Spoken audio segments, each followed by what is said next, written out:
효성서초등학교에서 과학실무사로 일하고 있는 배혜옥입니다.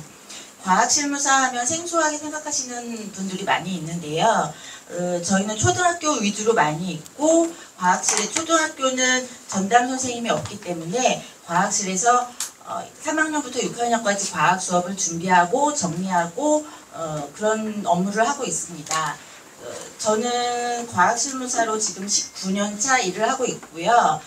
아이들을 과학실에서 수업을 하게 되면 이렇게 준비를 하게 되는 거를 모르고 수업을 하고 가는데 저희는 어떻게 보면은 아이들한테 보여지지 않고 있는 직종이기 때문에 학교 현장에서도 약간은 소외를 받고 있다라는 생각이 들기도 합니다.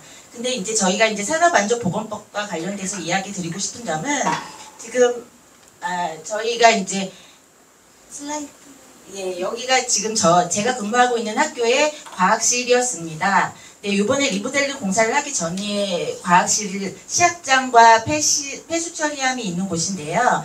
이거를 하기 전에, 그러니까 리모델링을 하기 전의 모습이고요. 그러니까는 교육청에서 밀폐 시약장 같은 경우에는 밀폐 벽을 설치해가지고 환경이 많이 좋아졌는데 옆에 있는 폐수 처리함은 이렇게 환풍기 시설도 되어 있지 않고 따로 분리 처리만 할 수 있게끔 저희가 교육을 받고 있습니다. 근데 이제 작년하고 올해에는 고용노동부에서 1년에 한 2차례 정도 나와가지고 MSDS 설치가 되어 있는지, 그리고 환기시설은 제대로 되어 있는지, 약품은 잘 관리되어 있는지, 그거에 대해서 점검을 나오기 시작을 하더라고요. 그래서 저희는 그 전까지는 나오지 않고 있어가지고 깜짝 놀랐는데, 이게 만약에 처리를 제대로 하고 있지 않으면 과태료가 징수될 수 있다라고 이야기를 해가지고 저희는 그냥 와서 잘 하고 있는 대로 하고 있었는데 그런 이야기를 듣고서 깜짝 놀랐습니다. 그 전에 저희도 1년에 안전교육을 15시간씩 교육청에서 받으라는 지침 및 권고사항으로 있어서 MSDS와 관련된 교육을 받고 있고 약품 처리와 관련돼서 약품은 이렇게 관리를 하라는 지도는 받고 있는데 제가 걱정이 되는 것은 무엇이었냐면 폐수 실험을 하고 난 다음에 나오는 폐수 처리함은 어떻게 관리를 해야지 되는지 그 부분이 항상 의문이었습니다. 그래서 제가 요 시약장 옆에 있는 문이 제가 있는 준비실인데 이 학교로 전보를 오고 나서 몇 년 동안 괜찮았는데 냄새를 못 맡는다라는 거를 제가 요번에 알게 되었습니다. 그래서 왜 그럴까라고 생각을 했었을 때 환풍기 시설이 되어 있지 않고 아무래도 시약장과 근접해서 있기 때문에 그런 몸의 증상들이 나타났다라고 생각을 하고 폐수 처리도 바로바로 할 수 없는 게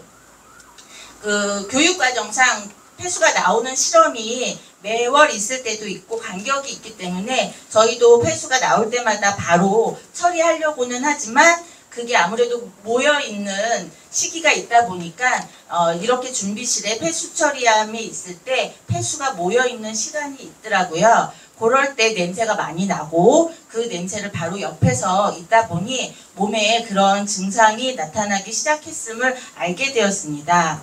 그리고 또 두 번째로 저희가 지금 사진에는 나와 있지 않지만 과학실에 가보시면 알겠지만 거의 북박이 장으로 전체가 장으로 설치되어 있고 그 안에는 교구들이 많이 들어가 있습니다. 그러다 보니까 북박이장 높은 곳에까지 교구가 들어가 있어서 높은 곳에 있는 고규를 꺼내기 위해서는 전에는 의자를 놓고 했었습니다. 그런데 저희도 저희들끼리의 소식을 서로 연락을 하면서 안전사다리를 놓고서 꺼내는 게 좋겠다라는 이야기가 있어서 이번에는 안전사다리를 놓고 교구장 위에 있는 그러니까 실험기구를 꺼내기 시작했는데 사실 교구들이 원체 해마다 교육과정이 바뀌면서 교구들이 늘어나면서 줄어들지 않고 늘어나다 보니까 계속 그 높은 곳에까지 교구가 있어서 사다리를 놓고 올라가기는 하지만 불안한 상태에서 실험을 준비하는 상황입니다. 그리고 또 말씀드릴 것은 지금 인구가 감소해서 학급수가 줄어들고는 있지만 줄어든다고 하는데 이상하게 줄어들고 학급수가 줄어듦에도 더 힘들어진다라고 느끼는 부분은 코로나 이후에 아이들이 실험을 하고 난 다음에 정리하는 그런 습관이 되어 있지 않아서 오히려 저희가 수업과 수업 사이에 5분에서 10분인 그 쉬는 시간에 빨리 그 다음 수업을 하기 위해서 준비를 해야지 되거든요. 그러다 보니까 6인용 되는 실험용 테이블을 하루에도 뭐 한 2, 30번씩 닦고 그 다음에 걸레로 쓸고 또 물티슈를 쓰지 말라라고 권고를 하시니까 물티슈 사용을 좋아하지 않으신 분도 계셔가지고 걸레로 쓸고 닦고 하다 보면 뭐 걸레를 짜야지 돼서 막 그런 손목들이 많이 아플 때도 있습니다. 그래서 정리정돈을 하고 나서 많이 힘들다, 팔을 많이 쓴다라고도 하고요. 그리고 말씀대로 코로나 이후에 아이들이 과학실 수업을 안 하다가 하다 보니까 안전사고가 전에보다 많이 일어납니다. 자기들끼리 이제 그런 안전교육을 받고는 있지만 유리기구를 실험을 할 때도 요번 주에도 수업이 있었을 때에도 매번 한 반이 수업할 때마다 유리가 하나씩 깨지는 거예요. 그래서 아이들도 안전교육을 못 받았고 그런 유리가 깨질 때마다 우리가 그걸 처리해야지 되는 부분들이 많이 생겨서 이런 부분도 저희도 많이 교육을 받았으면 좋겠다라는 생각이 들고요. 또 마지막으로 말씀드리고 싶은 부분은 과학실이 아이들이 수업을 이동 수업을 많이 하는데 준비실은 거의 과학실과 다르게 취약하고 외진 곳에 많이